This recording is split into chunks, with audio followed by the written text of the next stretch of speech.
isn't happening all over Vancouver, but it is happening in a couple of places like this one.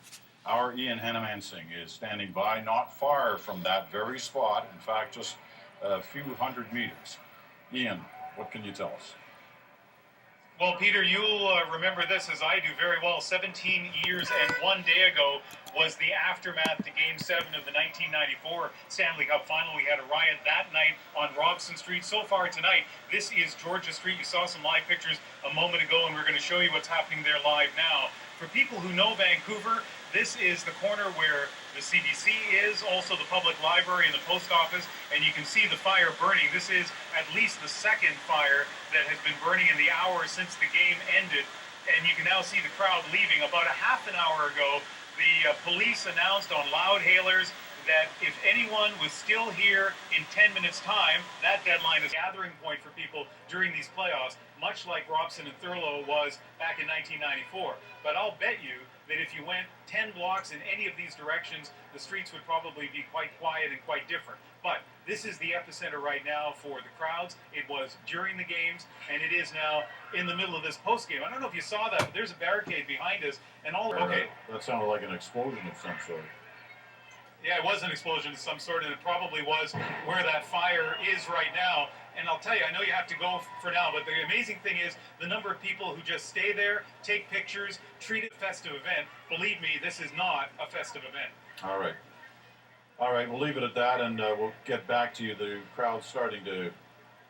Can't tell whether some of that is an explosion of the car that was burning or whether they're starting to move tear gas into that area. It doesn't appear to be. People aren't sort of racing away that we would normally see in a situation with tear gas being used.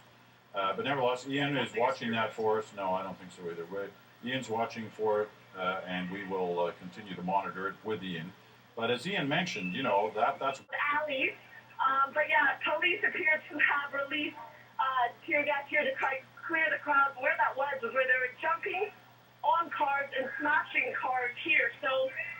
This was the start. It was a hockey game, one that not only Vancouver but the rest of the country was waiting anxiously to watch. Game 7 of the Stanley Cup Final. A big game between Vancouver Canucks and the Boston Bruins was tied 3-3 going into tonight. The game was a disaster for the Vancouver team. They lost 4-0.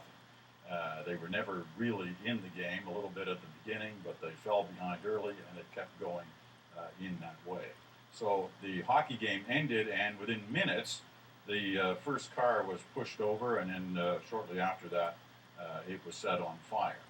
So we watched the situation in downtown Vancouver closely, a number of different pockets of downtown Vancouver where there are clearly problems occurring right now. Now, I want to check to see, are we able to go to Chris Brown now? All right. Chris Brown joins us now. He's just got into that location where Ian was a few moments ago. Chris, obviously the police appear to be starting... You know, there's two possible explanations for that, Peter.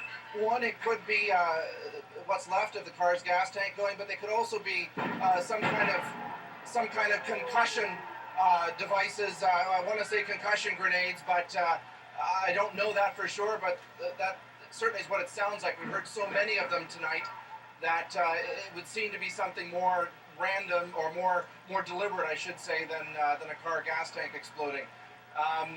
There's lots of activity going on now. We can do, because we know who's on what team and what happened at the end of it all.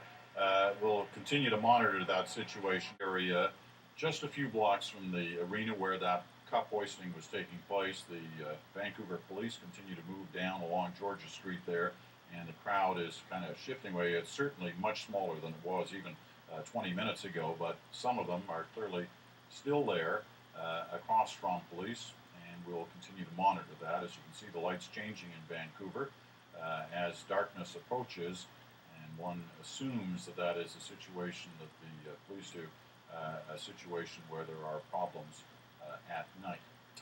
All right.